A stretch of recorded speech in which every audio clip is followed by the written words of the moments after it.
नमस्कार। एक दवा जिसकी कीमत है सिर्फ 5 रुपये, लेकिन आपसे वसूले जाते हैं पूरे 500।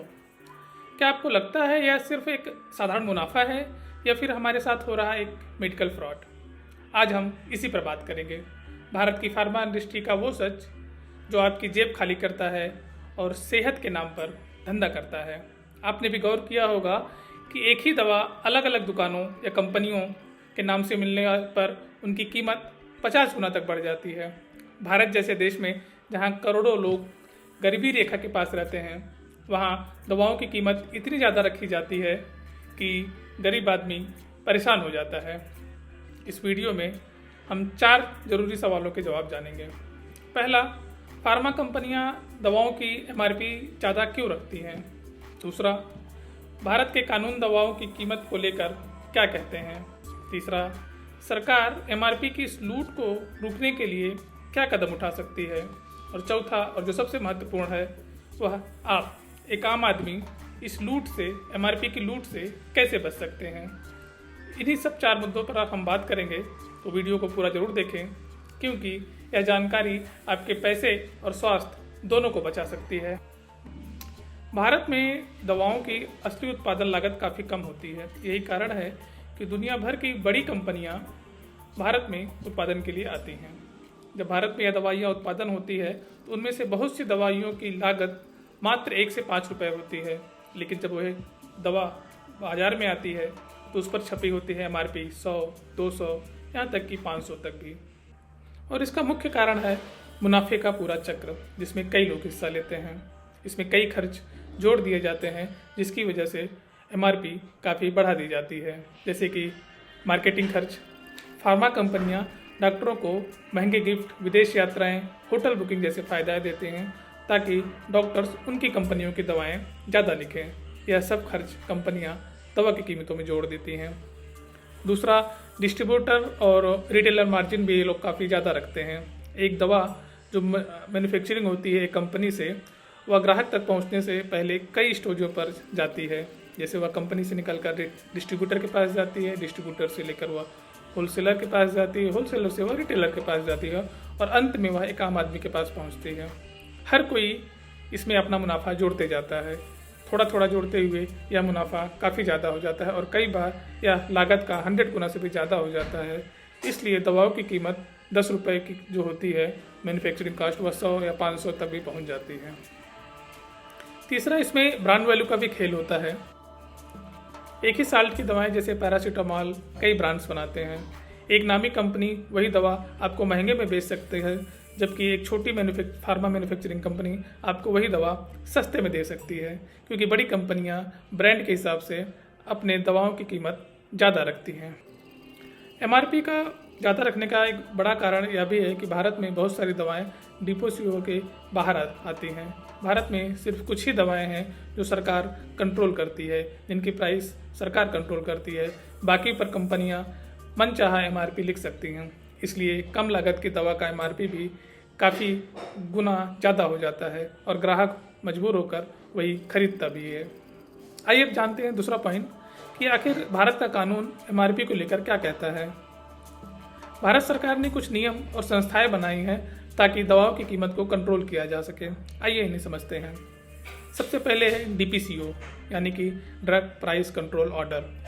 DPCO एक सरकारी नियम है जो कुछ ज़रूरी दवाओं की कीमत तय करता है, जो बुखार, ब्लड प्रेशर, डायबिटीज़ जैसे दवाओं को इसमें शामिल किया गया है। इन दवाओं की कीमत सरकार कंट्रोल करती है और DPCO के अधीन आने वाली सभी दवाओं की अधिकतम कीमत NPPA तय करती है।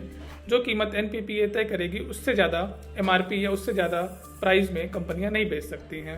NPPA क्या है? National pharmaceutical pricing authority. यह सरकारी संस्था दवाओं की MRP को मॉनिटर करती है। यह तय करती है कि कुछ ज़रूरी दवाएं जो DPCO के अंदर आती हैं उनकी कीमत कितनी होनी चाहिए और कोई भी कंपनी उससे ज़्यादा चार्ज न कर ले। इसलिए DPCO के अंदर आने वाली दवाएं की MRP ज़्यादा नहीं हो सकती है। भारत में MRP से ज़्यादा लेना गैर कानूनी है। कोई भी मेडिकल स्टोर MRP से ज़्यादा चार्ज नहीं कर सकता। ऐसा करना उपभोक्ता संरक्षण कानून का उल्लंघन है। लेकिन सबसे बड़ी समस्या यह है कि DPCO की लिस्ट में सिर्फ कुछ ही दवाएं हैं। भारत में मैन्युफैक्चर होने वाली 90% दवाओं पर अभी भी कंपनियां MRP मनमाने तरीके से तय करती हैं, क्योंकि यह दवाइयां DPCO के अधीन नहीं आती हैं। कानून का पालन भी हर जगह नहीं होता और आम आदमी शिकायत भी नहीं करता है। इसलिए फार्मा कंपनियां MRP मनमाफक तरीके से प्रिंट करती हैं दवाओं के पैकेट पर। आखिर इस MRP की लूट के बारे में सरकार क्या कर सकती है? सरकार आम आदमी को बचाने के लिए क्या कदम उठा सकती है? इन पर बात करते हैं। दवाओं की कीमत पर नियंत्रण लाने के लिए सरकार के पास कई रास्ते हैं जो वो अपना सकते हैं। पहला है DPCO का दायरा बढ़ाना। ज़्यादा से ज़्यादा दवाओं को DPCO में लाकर उनकी कीमत तय की जाए। दूसरा है जेनरिक दवाओं को बढ़ावा देना।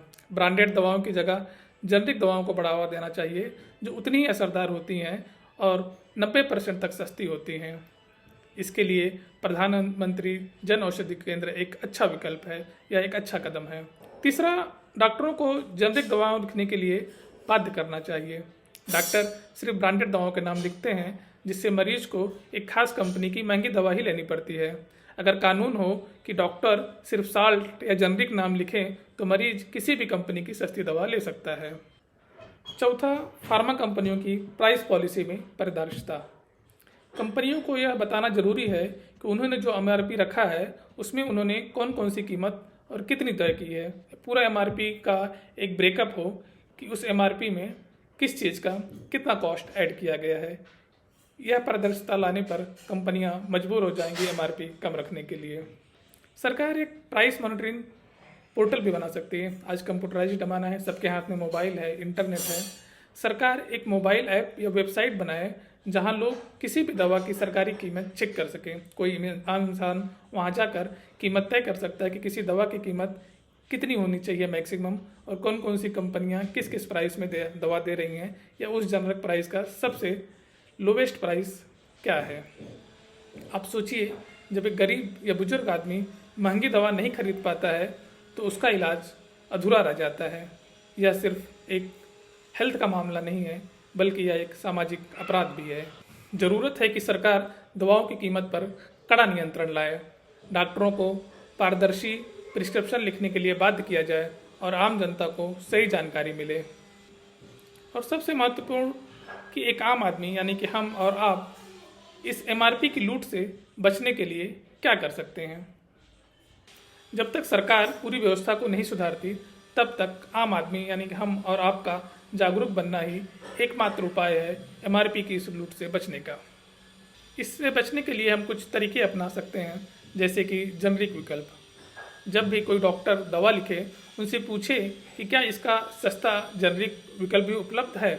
डॉक्टर से कहें कि सिर्फ दवा के नाम की बजाय साल्ट या जेनरिक नाम भी लिखें, जिससे आप वही दवाई दूसरी कंपनियों से सस्ते में भी ले सकते हैं। दरअसल सबसे ज़्यादा लूट यही होती है। डॉक्टर्स जिन दवाओं का नाम लिखते हैं वह दवाएं ऑर्डर देकर बनाई जाती है और उनका एक यूनिक नाम रखा जाता है। उदाहरण के लिए क्रोसिन दवा कोई डॉक्टर या अस्पताल का मालिक ऑर्डर देकर या दवा बनवाता है तो उसका नाम अपने हिसाब से रख सकता है। जैसे कि उदाहरण के लिए अगर वह क्रोसिन दवा बनवाता है और उसका नाम वह पनोरा रख दे। अब जब डॉक्टर दवाई का नाम लिखेगा और आप पनोरा करके दवाई ढूंढेंगे तो वह किसी भी मेडिकल स्टोर पर नहीं मिलेगी, वह सिर्फ उनके बताए खास स्टोर या उनके अस्पताल में ही मिलेगी। अब चूँकि उसमें जेनरिक नेम भी नहीं लिखा होता तो किसी मेडिकल स्टोर वाले को यह नहीं पता चलेगा कि यह कौन सी दवा है, और आपको मजबूरन उनके मेडिकल स्टोर या उनके अस्पताल से ही महंगे रेट पर वह दवाई खरीदनी पड़ेगी। पर अगर डॉक्टर पनोरा नाम लिखने के साथ उसका साल्ट या जेनरिक नाम भी लिखे, जो कि पैरासीटामोल है, तो वह दवा हर जगह मिल जाएगी। इसलिए डॉक्टर को दवा का नाम लिखने के साथ ही साल्ट या जेनरिक नाम लिखने की भी हम मांग कर सकते हैं। इससे हम सस्ते में दवाएं खरीद सकते हैं। दूसरा विकल्प है जन औषधि केंद्र से दवाएं खरीदें। प्रधानमंत्री जन योजना के तहत देश भर में 10,000 से ज़्यादा केंद्र खुले हैं, जहां 50 से 90% तक सस्ती दवाई मिल सकती हैं। आप दवाएं वहां से खरीदेंगे तो MRP की लूट से बचने के काफ़ी चांसेस होते हैं, क्योंकि वहाँ जेनरिक दवाएं काफ़ी सस्ते में मिलती हैं।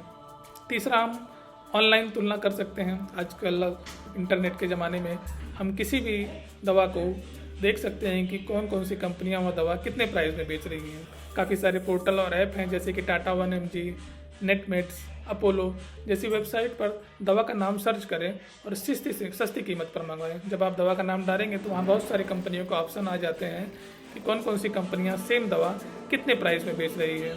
इसके अलावा यह स्टोर डिस्काउंट भी देते हैं, तो आपको सस्ते में दवा मिल जाती है। चौथा, बिल भी हमेशा ज़रूर लें। जब भी दवा लें बिल की डिमांड ज़रूर करें। बिल ना लेने से ओवर चार्ज की शिकायत नहीं कर सकते हैं। बिल लेना आपका हक है। बिल लें, उसे रिकॉर्ड में रखें और जब कभी भी लगे कि ओवर प्राइस किया गया है तो आप उसकी शिकायत भी कर सकते हैं। तो अब आप जान चुके हैं कि कैसे एक सस्ती दवा आपके लिए महंगी बन जाती है। अब ज़रूरत है जागरूक बनने की, अपने अधिकार जानने की और सस्ते विकल्प चुनने की। अगर आपको लगता है कि यह जानकारी किसी की ज़िंदगी या पैसा बचा सकती है तो इस वीडियो को लाइक करें, शेयर करें और कमेंट करें। हमारी सेहत पर किसी का मुनाफा नहीं होना चाहिए। सेहत हमारा अधिकार है, न कि किसी का बिजनेस प्लान। तो मिलते हैं अगले वीडियो में। तब तक जागरूक रहिए, स्वस्थ रहिए। धन्यवाद।